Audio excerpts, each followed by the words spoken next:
উপন্যাসের ঝুলি ইউটিউব চ্যানেলে আজ আমাদের নিবেদন শ্রীযুক্ত মানিক বন্দ্যোপাধ্যায় রচিত মনোসমীক্ষার উপন্যাস পুতুল নাচের ইতিকথা। তাই এখনও যারা আমাদের এই ইউটিউব চ্যানেলটি সাবস্ক্রাইব করেননি, এখনই আমাদের এই চ্যানেলটি সাবস্ক্রাইব করবেন এবং আমাদের পাশে থাকবেন।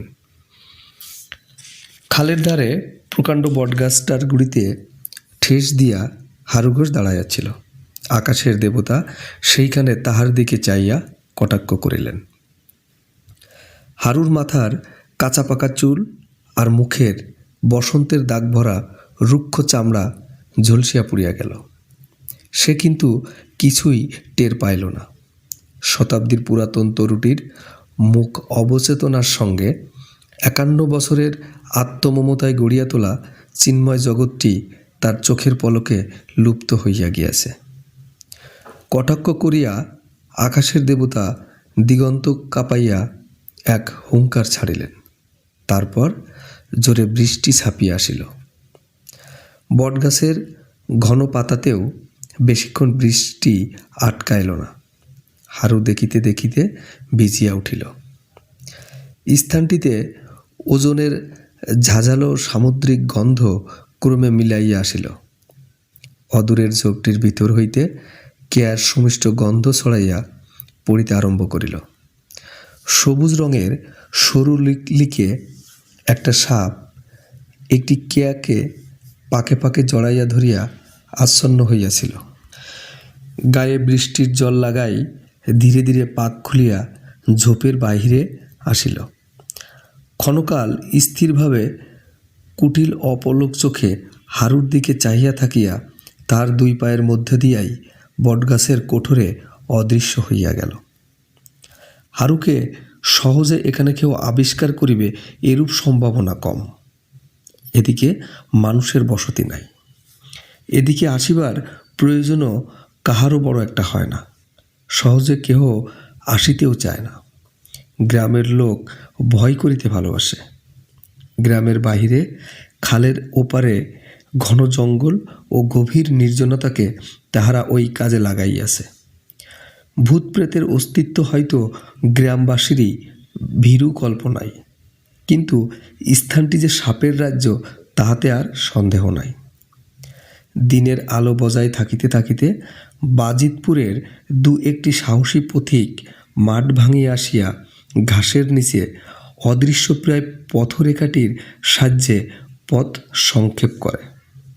বলিয়া কহিয়া কারো নৌকা খাল পার হইয়াও গাদিয়ার সড়ক। গ্রামে পৌঁছতে আর আধা মাইলও হাঁটতে হয় না।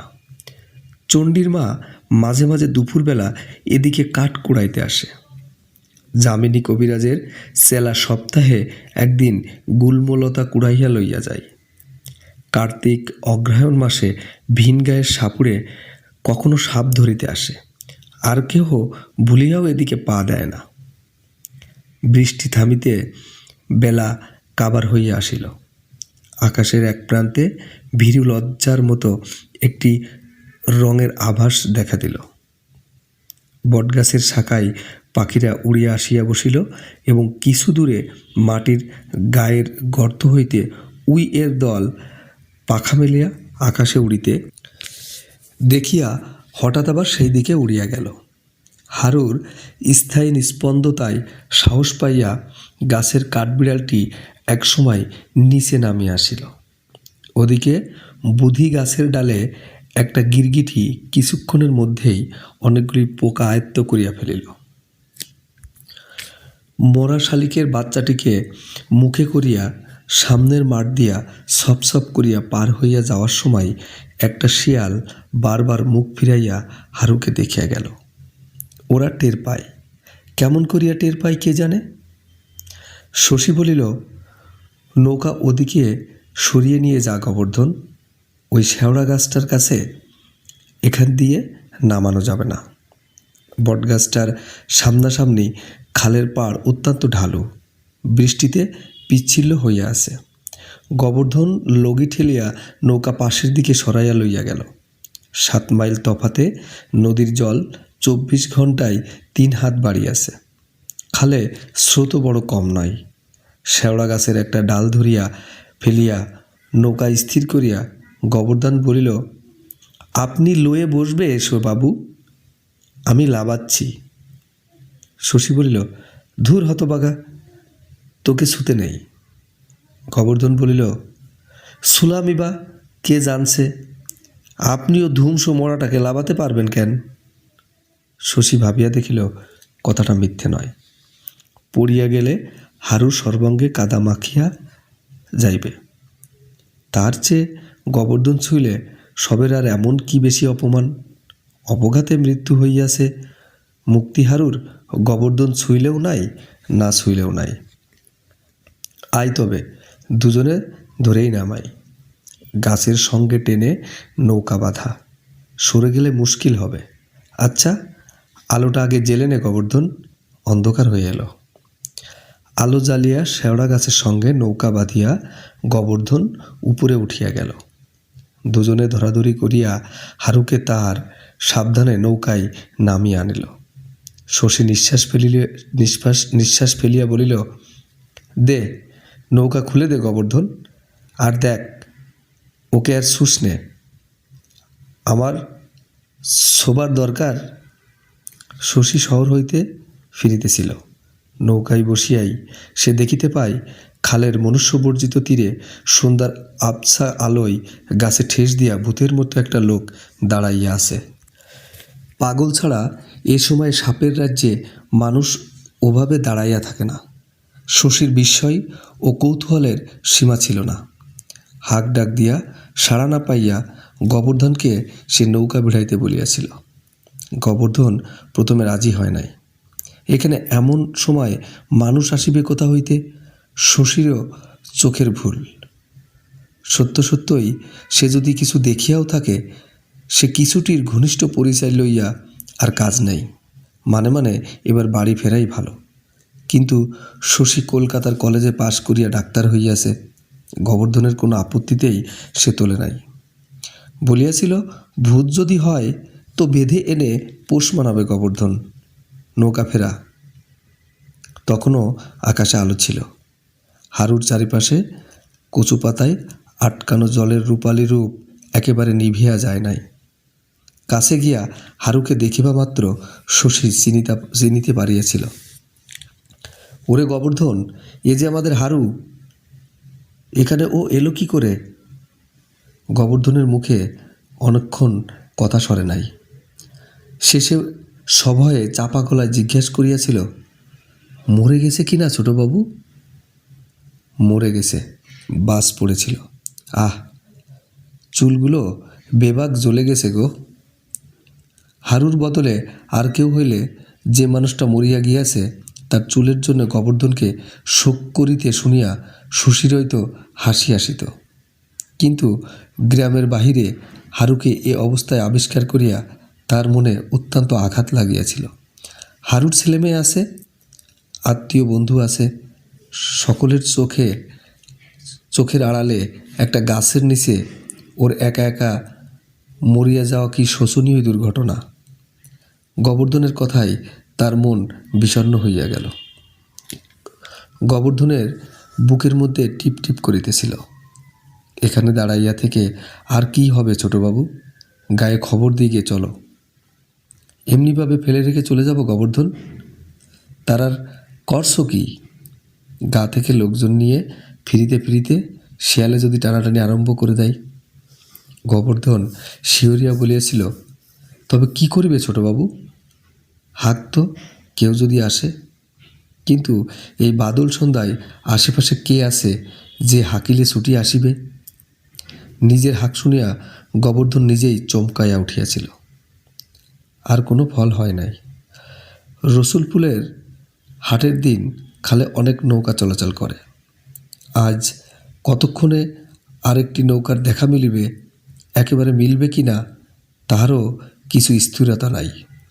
হারুকে নৌকায় নামাইয়া লইয়া কথাটা তখন শশীর মনে হয়। নৌকা খুলিবা মাত্র স্রোতের টানে গতিলাভ করিল। গোলইয়ের উপর দাঁড়াইয়া লগিটা ঝপ করিয়া জলের মধ্যে ফেলিয়া গোবর্ধন হঠাৎ উৎসুকের সঙ্গে জিজ্ঞাসা করিল, একটা কথা খাও ছোটবাবু, উহার মুক্তি নাই তো। শশী হাল ধরিয়া বলিয়াছিল। হাই তুলিয়া বলিল, কি জানি গোবর্ধন, জানি না। তার হাই তোলাকে বিরক্তির লক্ষণ মনে করিয়া গোবর্ধন আর কিছু বলিতে সাহস পাইল না। শশী বিরক্ত হয় নাই, অন্যমনস্ক হইয়া গিয়াছিল। হারুর মরণের সংস্রবে অকস্মাৎ আসিয়া পড়িয়া শশীর কম দুঃখ হয় নাই, কিন্তু তার চেয়েও গভীরভাবে নাড়া খাইয়াছিল জীবনের প্রতি তার মমতা। মৃত্যু এক একজনকে এক একভাবে বিচলিত করে। আত্মীয় পরের মৃত্যুতে যাহারা মরমানবের জন্য শোক করে, শশী তাদের মতো নয়। একজনকে মরিতে দেখিলে তার মনে পড়িয়া যায় না সকলেই একদিন মরিবে। চেনা অচেনা আপন পর যে যেখানে আছে প্রত্যেককে, এবং সে নিজেও। শ্মশানে শশীর শ্মশান বৈরাগ্য আসে না। জীবনটা সহসা তার কাছে অতি কাম্য, অতি উপভোগ্য বলিয়া মনে হয় এমন একটা জীবনকে সে যেন এতকাল ঠিকভাবে ব্যবহার করে নাই। মৃত্যু পর্যন্ত অন্যমনস্ক বাঁচিয়া থাকার মধ্যে জীবনের অনেক কিছুই যেন তার অপরিচিত হইয়া যাইবে। শুধু তাহার নয়, সকলের জীবনে এই ক্ষতি প্রতিকারহীন। মৃত্যুর সান্নিধ্য এভাবে একদিক দিয়া শশীকে ব্যথিত করে। কিছুদূর সোজা গিয়ে গাউদিয়ার প্রান্তভাগ ছুঁইয়া খাল পূর্ব দিকে পরিবর্তন করিয়াছে। বাঁকের মুখে গ্রামের ঘাট। গাউদিয়া ছোট্ট গ্রাম, ব্যবসা বাণিজ্যের ধার বিশেষ ধারে না। ঘাটও আর কিছুই নয়, কোদাল দিয়ে কয়েকটি ধাপ কাটিয়া দেওয়া হইয়াছে মাত্র। ঘাটের উপরে একটা টিনের চালা আছে। পাটের সময় সেখানে পাট জমাইয়া বাজিতপুরের শশীর ভগ্নিপতি নন্দলালের গুদামে চালান দেওয়া হয়। ৩-৪ খ্যাপ চালান গেলেই গাউদিয়ার চালানের পাট ওঠে। তারপর সারা বছর চালাটা পড়িয়া থাকে খালি। গরু ছাগল মানুষ যাহার খুশি ব্যবহার করে, কেউ বারণ করিতে আসে না।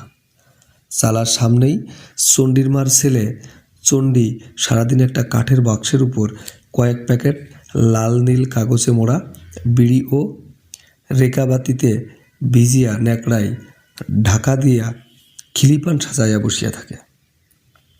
ঘাটে কয়েকটি ছোট বড় নৌকা বাঁধা ছিল, কিন্তু তাদের মধ্যে একটিতেও এখন না আছে আলো, না আছে মানুষ। গোবর্ধনের মনে ভয় ছিল, তাকে নৌকায় পাহারা রাখিয়া শশী হয়তো নিজেই গ্রামে যাইতে চাইবে। ঘাটে নৌকা বাঁধাইয়াই সে তাই বলিল, আমি তাহলে গায়ে খবর দিই গিয়ে ছোটবাবু। শশী বলিল, যা, পা চালায় যাস গোবর্ধন। আগে যাবি গোয়ালাপাড়ায়। নিতাই, সুদেব, বংশী ওরা সবাই যেন ছুটে চলে আসে। বলিস আমি অন্ধকারে মোড়া আগলে বসে রইলাম। আলোটা তুই নিয়ে যা। যেতে যেতে ঘুরঘুরটি অন্ধকার হবে, পিচ্ছিল রাস্তা। আলো লইয়া গোবর্ধন চলিয়া গেল। এতক্ষণে সন্ধ্যা হইয়াছে। আকাশ খুঁজিলে হয়তো এখনো একটু ধূসর আভা চোখে পড়িবে, কিন্তু অন্ধকার দ্রুত গাঢ় হইয়া আসিতেছে। শশী ভাবিল, আর 15-20 মিনিট দেরি করিয়া বটগাছটার কাছে পৌঁছাইলে হারুকে সে ঠাউর করিতে পারিত না। খাল দিয়া যাতায়াত করিবার সময় ভূত ও সাপের রাজ্যটির দিকে সে বারবার চোখ তুলিয়া তাকায়। আজও তাকাইত, কিন্তু হারুকে তার মনে হইত গাছের গুড়িরই একটা অংশ।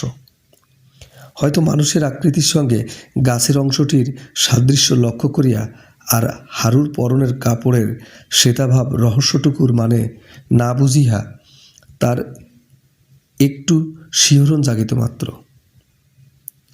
হারু ওইখানে পড়িয়া থাকিত।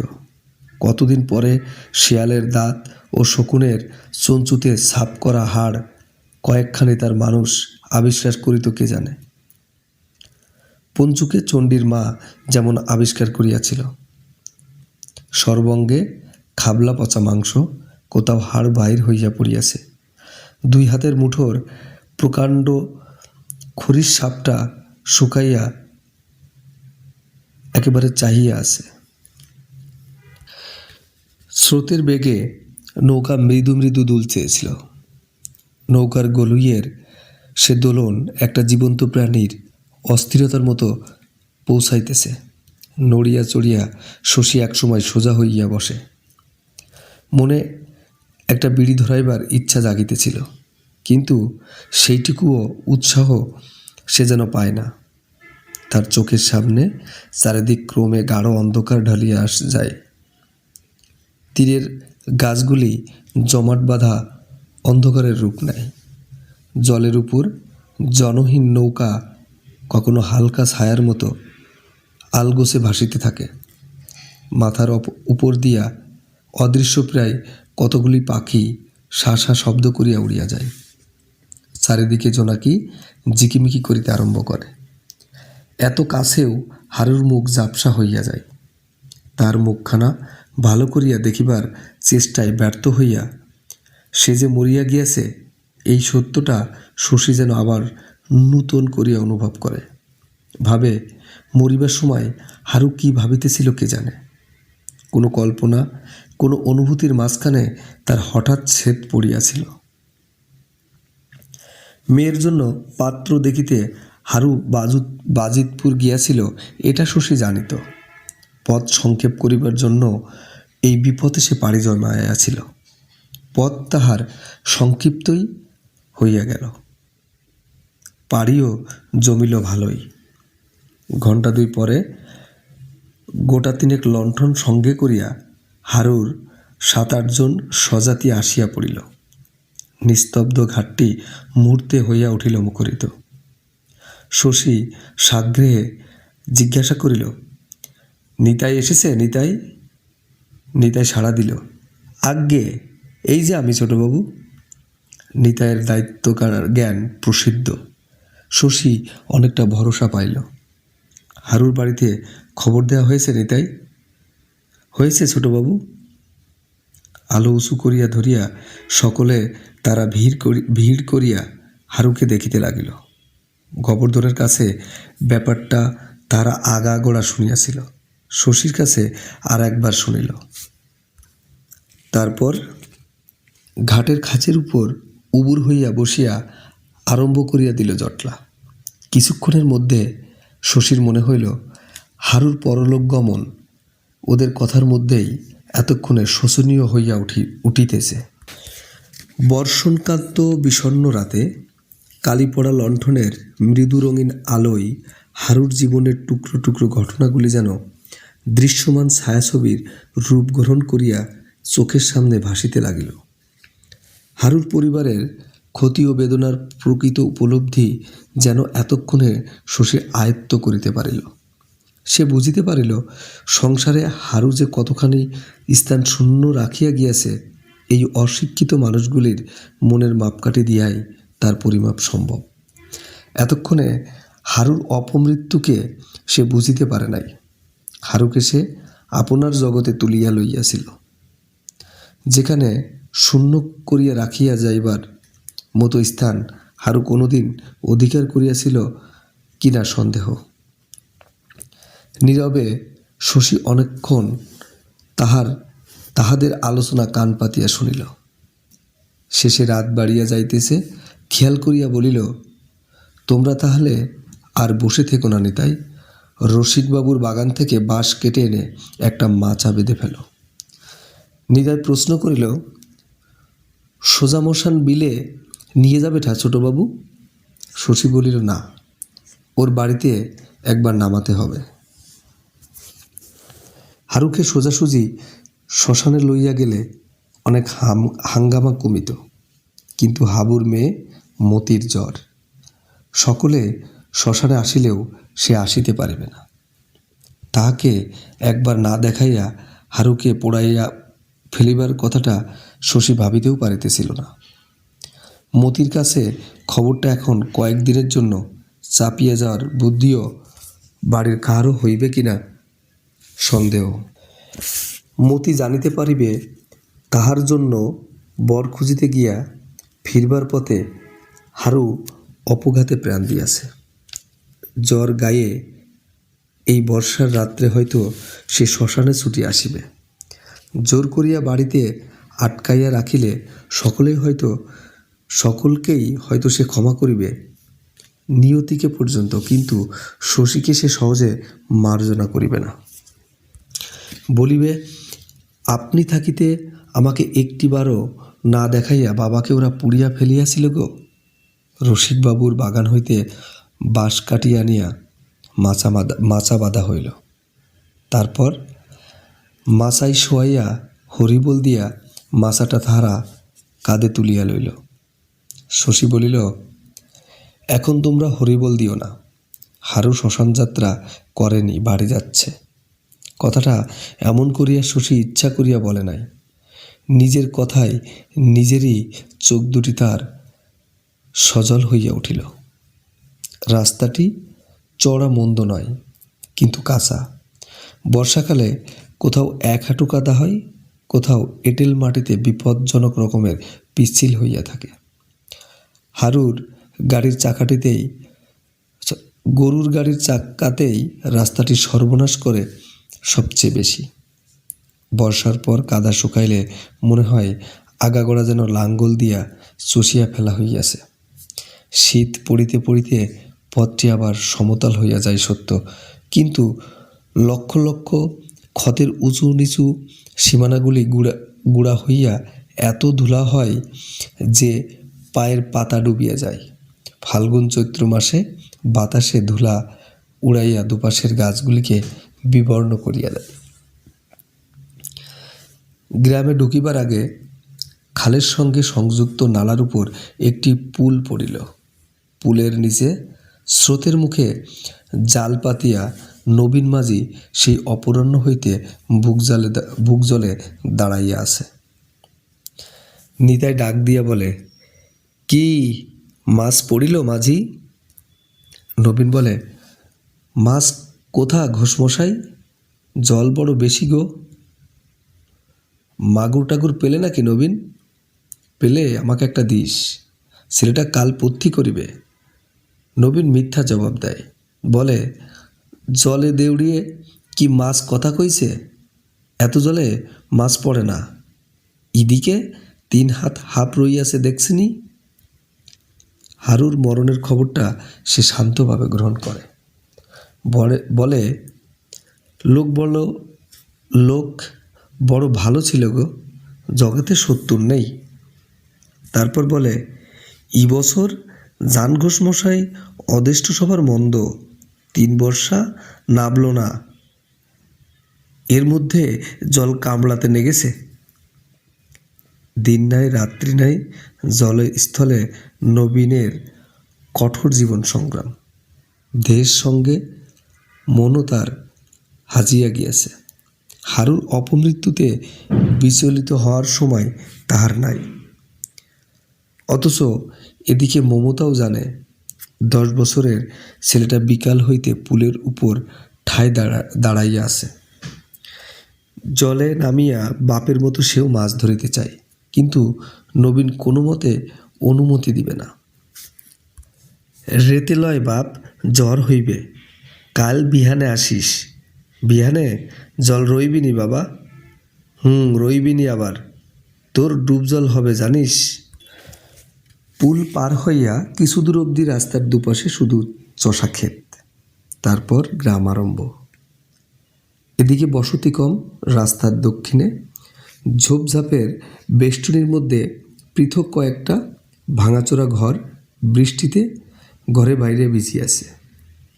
ওখানে 7 ঘর বাগদি বাস করে। গ্রামের ছেলেমেয়েদের মধ্যে এরাই সবচেয়ে গরিব, সবচেয়ে ছোট লোক, সবচেয়ে চোর। দিনে ওরা যে গৃহস্থের চাল মেরামত করে, রাত্রে সুযোগ পাইলে তাহারই ভিটায় শীত দেয়। কেহ না কেহ ওদের মধ্যে 6 মাস 1 বছর জেলেই পড়িয়াছে। তাছাড়া পাইবার পর গ্রামে ফিরিয়া বলে, শ্বশুর ঘর থেকে ফিরলুম দাদা, বেশ ছিলাম গো। এটুকু পার হইয়া গেলে বসতি ঘন হইয়া আসে। বাড়ির ঘরের উন্নত অবস্থা চোখে পড়ে। পথের দুদিকেই দুটি একটি শাখা পথ পাড়ার দিকে বাইর হইয়া যাইতে আরম্ভ করিয়াছে দেখা যায়। মাঝে মাঝে কলা বাগান, সুপারি বাগান ও ছোট ছোট বাঁশঝাড় ডাইরে বায়ে আবির্ভূত হয়। কোনো কোনো বাড়ির সামনে কামিনী, গন্ধরাজ ও জবা ফুলের বাগান করিবার ক্ষীণ চেষ্টা চোখে পড়ে। ক্রমে দু একটি পাকা দালানের সাক্ষাৎ পাওয়া যায়। বাড়িগুলি আগাগোড়া দালান নয়, এক ভিটায় দুখানা ঘর হইতো ইটের, বাকিগুলি ছনে ছাওয়া চাষের বেড়ায় গ্রামেরই চিরন্তন নিজস্ব নীড়। নির্জন স্তব্ধ পথে সববাহী তারাই জীবনে সাড়া দিয়ে চলিয়াছে। শশীর বিষণ্ণতা ঘুচিবার নয়, আলো হাতে সকলের আগে আগে সে যাইতেছিল। নিতাই, সুদেব ওরা কথা কইতেছে, সকলেই, কথা নাই কেবল শশীর মুখে। পথের ধারে কোনো বাড়িতে আলো জ্বলিতেছে দেখিলে তার ইচ্ছা হয় হাঁক দিয়া বাড়ির লোকের সাড়া নাই। 1 মিনিট দাঁড়াইয়া অকারণে বাড়ির সকলের কুশল জিজ্ঞাসা করে। তাহার সাড়া পাইয়া কান্নার রোল তুলিবে না এমন একটি পরিবারের খবর না লইয়া হারুর বাড়ির দিকে চলিতে সে যেন জোর পাইতেছিল না। খানিক আগাইয়া বাজার, এখানে গ্রাম জমাট বাঁধিয়াছে। দোকানপাটের সংখ্যা কম নয়, কিন্তু বাদলের রাত্রি গভীর হওয়ার আগে সবগুলি দোকান এখন বন্ধ হইয়া গিয়াছে। রাস্তার বাঁদিকে একটা ফাঁকা জায়গায় কতকগুলি টিনের চালা। একদিন অন্তর এখানে বাজার বসে। কোথা হইতে এক সন্ন্যাসী আসিয়া একটা চালার নিচে আশ্রয় লইয়াছে। সম্মুখে তাহার ধুনির আগুন। আগুনে সন্ন্যাসী মোটা মোটা রুটি সেকিতেছিল। ওদিকের চালাটাই লোমোটা শীর্ণ কুকুরটা থাবার মুখে রাখিয়া তাহাই দেখিতেছে। শশী তাড়াতাড়ি আগাইয়া গেল। পা বারবার জল কাদা ভরা গর্তে গিয়া পড়িতেছিল। মনের গতির আজ সে ঠিক ঠিকানা পাইতেছিল না। শ্রীনাথ দাসের মুদিখানার পাশ দিয়া কায়েতপাড়ার পথটা বাইর হইয়া গিয়াছে। হারুর বাড়ির এই পথের শেষ সীমা নাই। তারপর আর বাড়িঘর নাই। ক্রোশব্যাপী মাঠ নিঃসাড়ে পড়িয়া আছে। পথের মোড়ে বকুল গাছটির গোড়া পাকা বাঁধানো। বিকালের দিকে এখানে প্রত্যহ সরাসরি আড্ডা বসে। আলোটা ওখানে নামাইয়া রাখিয়া শশী একটা বিড়ি ধরাইল। চাহিয়া দেখিল গাছের নিচে শুকনো ডাল ও কাঁচা পাকা পাতার সঙ্গে পাতার উপর ন্যাকড়া জড় একটা পুতুল পড়িয়া আছে। পুতুলটা শশী চিনিতে পারিল। বৈশাখ মাসে বাজিতপুরের মেলায় শ্রীনাথের দোকানে বসিয়া 1 ঘণ্টা বিশ্রাম করার মূল্যস্বরূপ তার মেয়েকে পুতুলটা কিনিয়া দিয়েছিল। বিকালে বৃষ্টি থামিলে এখানে খেলিতে আসিয়া শ্রীনাথের মেয়ে পুতুলটা ফেলিয়া গিয়াছে। রাত্রে পুতুলের শোকে মেয়েটা কাঁদিবে। সকালে বকুলতলা খুঁজিতে আসিয়া দেখিবে পুতুল নাই। পুতুল কে লইয়াছে মেয়েটা তা জানিতে পারিবে না।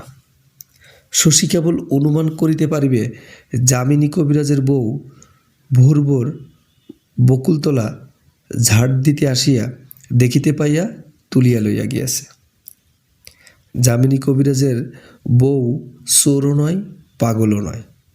মাটির পুতুলে সে লোভ করে না, কিন্তু প্রমাণ করিয়া মুখ তুলিতেই সামনে অত বড় একটা পুতুল পড়িয়া থাকিতে দেখিলে একথা মনে হওয়ার মধ্যে বিস্ময়ের কি আছে? সে একাজ দেবতার, এই তার ইঙ্গিত। পুতুলটি আরও খানিকটা গাছের গোড়ার দিকে ঠেলিয়া দিয়া আলোটা তুলিয়া লইয়া শশী আগাইয়া গেল। বলিল, সাবধানে পা ফেলে চলো নিতাই, আস্তে পা ফেলে চলো। ফেলে দিয়ে হারুকে কাদা মাখিও না যেন। কি রাস্তা! কায়েতপাড়ার সংকীর্ণ পথটার দুদিকে বাঁশঝাড়ে মশা ভনভন করিতেছিল। যামিনী কবিরাজের গোয়ালের